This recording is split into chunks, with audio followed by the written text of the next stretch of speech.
Bon, donc, quand le président arrive dans le vestiaire lors du premier contact à la reprise et annonce l'objectif, faire mieux que la saison passée, 10e, vous vous sentez armé pour remplir cet objectif ou secrètement, vu l'effectif qui a été monté, vous pensez peut-être à viser un peu plus haut?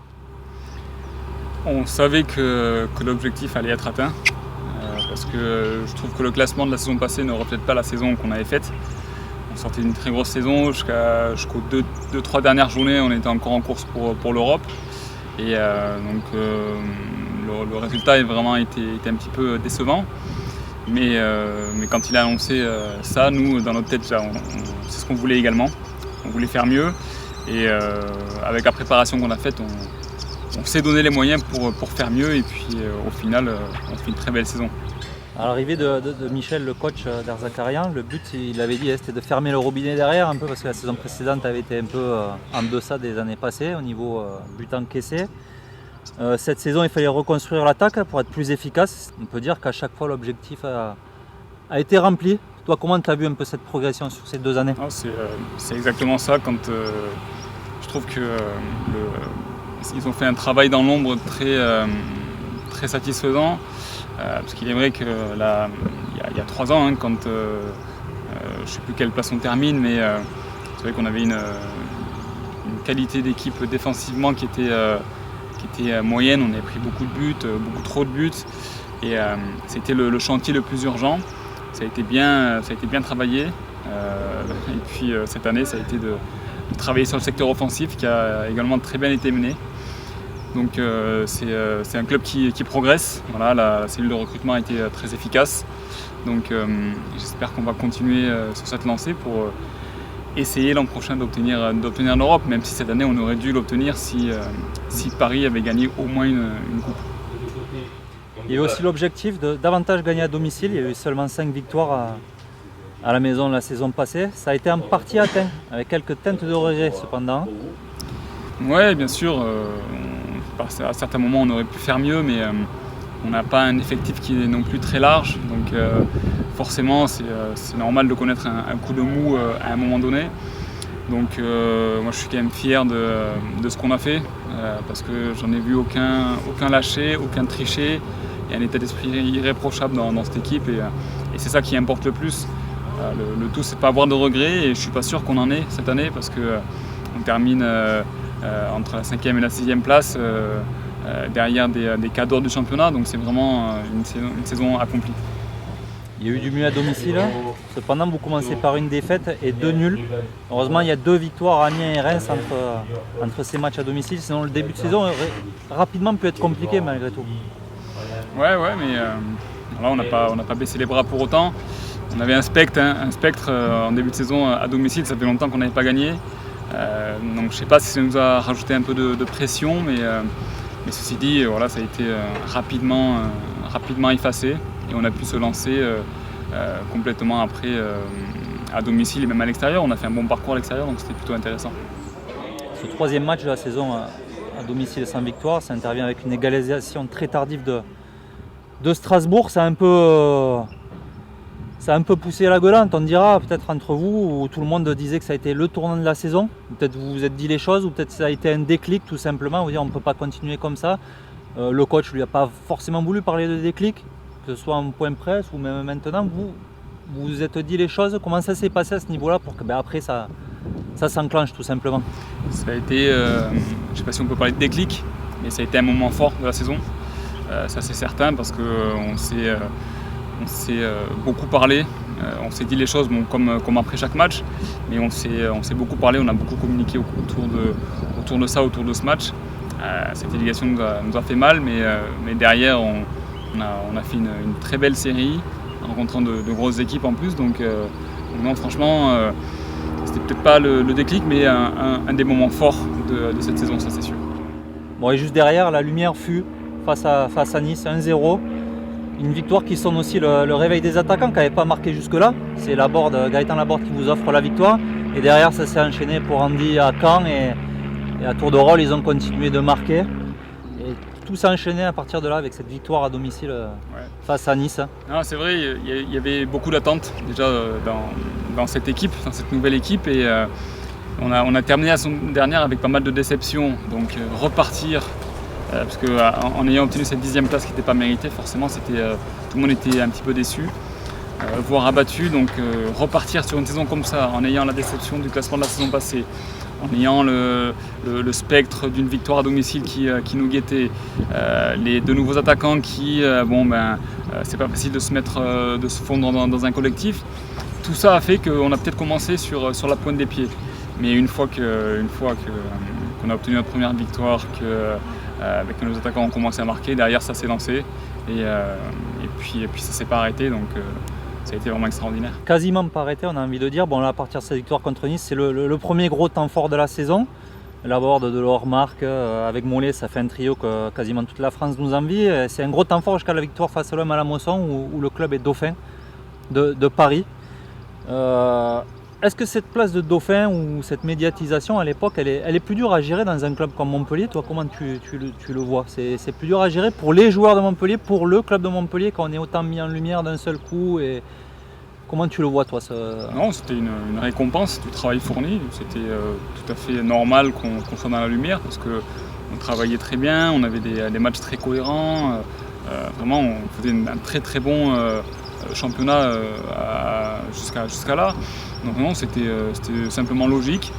Après, il faut l'assumer, mais je trouve qu'on l'a plutôt bien assumé. Et même si on n'a pas gardé cette seconde place, je trouve que derrière ça, on a quand même fait des matchs plutôt intéressants, même si des fois ça s'est soldé par des défaites comme contre Lille. Mais en tout cas, on a été solide à ce niveau-là. Bon, après l'OM, vous enfoncez pas le clou face à Angers, je veux dire, ni face à Rennes à domicile. Mais vous réussissez l'exploit de gagner à Monaco, où le club n'avait pas gagné depuis des années et des années. L'année dernière, vous aviez gagné à Saint-Etienne, qui était une bête noire. Vous avez gagné à Bordeaux l'année passée et encore cette année, alors que c'était une bête noire historique. Il n'y a plus de bête noire pour le club, quoi. C'est quoi un peu? C'est parce que l'équipe dégage une force collective à l'extérieur qui fait que même ces déplacements historiquement difficiles, petit à petit, vous avez réussi à les vaincre tous. Ouais, on a vraiment un gros mental, quoi. Je veux dire, on a une force de caractère qui pousse tout le monde à se surpasser. Et même comme à Monaco où on est mené 1-0, on égalise et on arrive à marquer ce but qui nous fait gagner le match. Alors ça faisait très longtemps qu'on n'avait pas gagné là-bas. Donc vraiment une force de caractère à toute épreuve et on l'a montré tout au long de la saison. Bon, bien la fameuse période des gilets jaunes, des records, vous engrangez plus les points au même rythme qu'avant par la force des choses, mais même après quand il y a les matchs qui se rejouent. Ça avance pas très vite devant, c'est votre chance, mais toi comment tu la vois cette période avec le recul? Parce qu'il y en a beaucoup qui ont dit, qui s'en sont plaints, qui ont dit que ça vous aviez fait chier, que ça avait un peu perturbé le groupe, d'autres qui disaient non, il ne faut pas se cacher derrière ça. Toi avec le recul, comment tu la vois cette période? Je pense qu'on a été l'une des équipes qui a le plus été dérangée par ces reports de match. Parce qu'il y a une chose de jouer le dimanche, mais on jouait aussi en semaine. Il y a les deux matchs contre Paris qui ont été décalés, et puis il y a ce mois de décembre où on est resté 3 semaines sans jouer.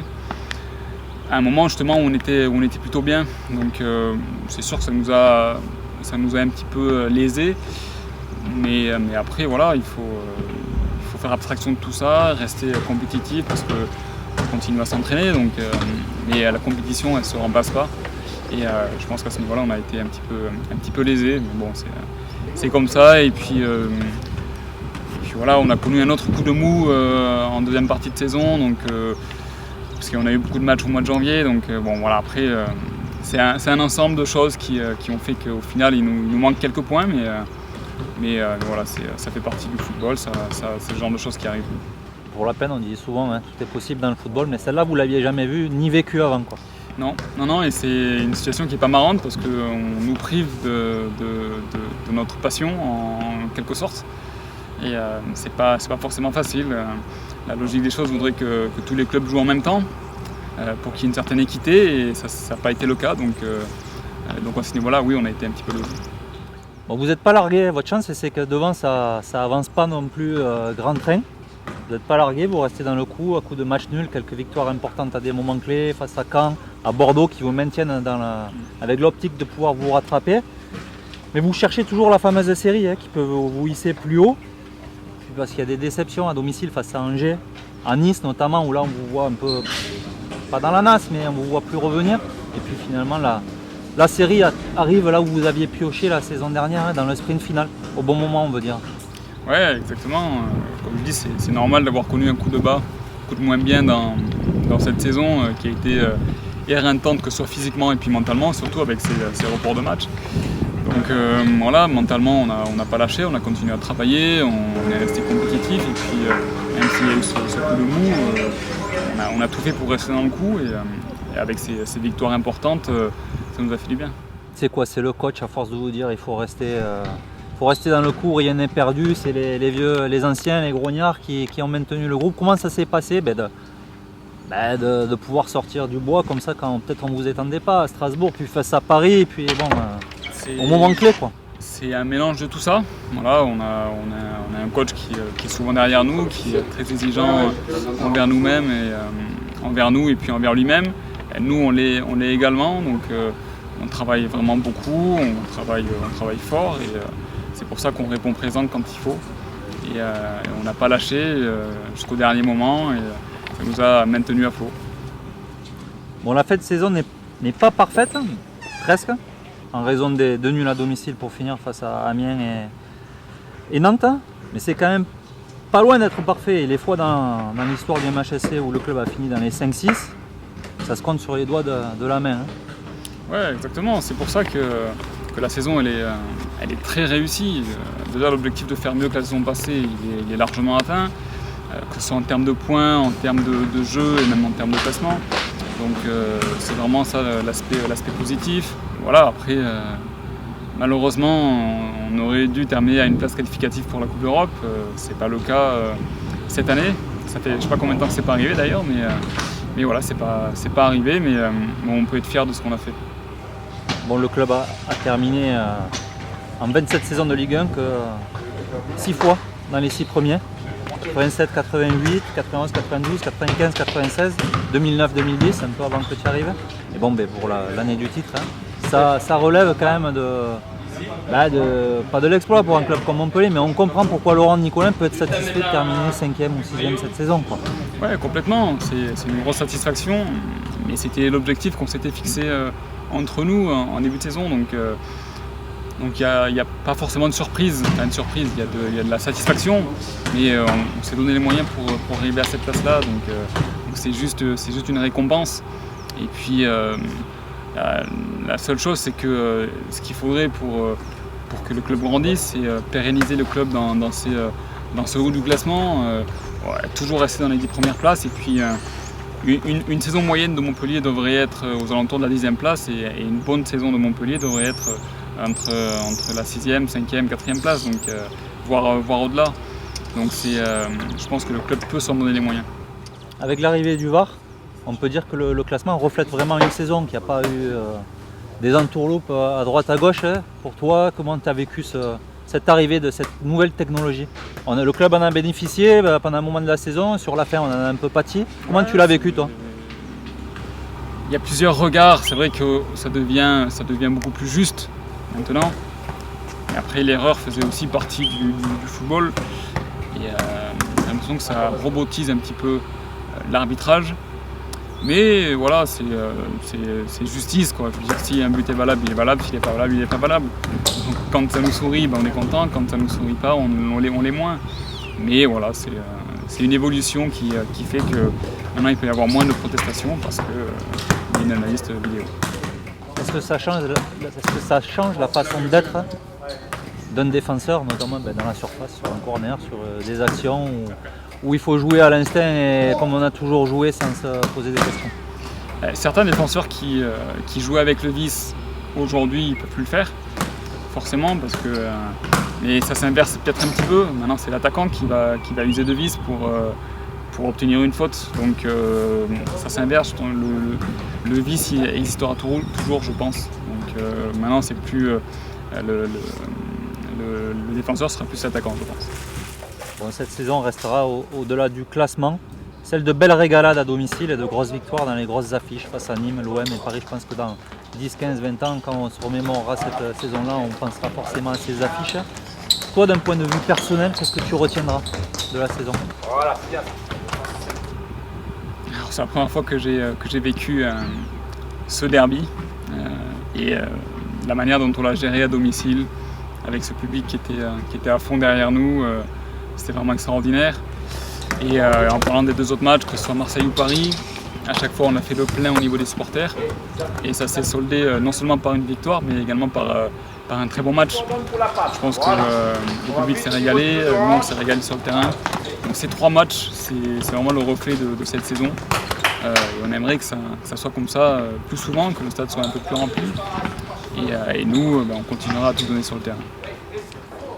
Est-ce que Soulé a obtenu sa prolongation grâce à ce but face à Paris? Je ne sais pas si c'est grâce à ce but. Ce serait résumer sa saison à ça. Parce qu'il a beaucoup travaillé en amont toute cette saison, il a jamais lâché. Il a vécu une saison compliquée, au début de saison il ne jouait pas beaucoup, voire pas du tout, et malgré ça aux entraînements il était toujours là, il répondait toujours présent, il arrivait toujours le matin avec le sourire, et ça c'est juste un régal d'avoir un joueur comme ça dans le vestiaire, donc je suis vraiment très content pour lui, il mérite vraiment sa prolongation. On va parler de notre ancien aussi, Vito, son compère de la défense depuis maintenant de nombreuses années. Il épate toujours tout le monde, on pense qu'il va s'arrêter, mais il ne s'arrête pas. Qu'est-ce que tu peux nous dire sur lui, comme tu as pu dire sur Soulé? Il est inarrêtable, c'est un joueur qui est très important pour nous, de par sa qualité de joueur et puis de par sa qualité humaine aussi. Parce que lui aussi c'est un très gros travailleur et il montre l'exemple. Donc quand on voit un joueur comme ça, de cet âge-là, avec sa rigueur, son efficacité, on ne peut que prendre exemple sur lui.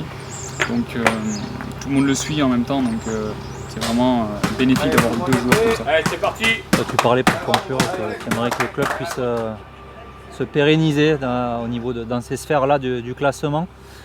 Toi, d'un point de vue personnel, comment tu vas aborder la saison prochaine et comment tu aimerais que l'équipe l'aborde pour conclure? Bon, il y a les vacances entre-temps, désolé de te projeter déjà dans la saison prochaine. Déjà, se préparer la saison prochaine, c'est déjà bien se reposer pendant les vacances. Donc ça, c'est une chose importante. Et puis après, tout faire pendant l'intersaison pour se préparer à la reprise. Et puis travailler fort, comme on l'a fait cette année. Travailler fort et en espérant garder nos éléments majeurs qui sont convoités. Et puis voilà, je pense que les 2 saisons dernières nous ont beaucoup servi, on a beaucoup appris de tout ça. Donc continuer comme ça, à garder ce même état d'esprit, continuer à travailler, continuer à avancer. Et j'espère qu'on arrivera l'an prochain à se qualifier pour une Coupe d'Europe. Dans le de match, hein. Le tempo, hein, c'est pas eux qui font ce qu'ils veulent. Hein. On n'est pas là pour subir les événements. Tout de suite on rentre dedans. Il y a l'acteur du match là. Le tempo nous.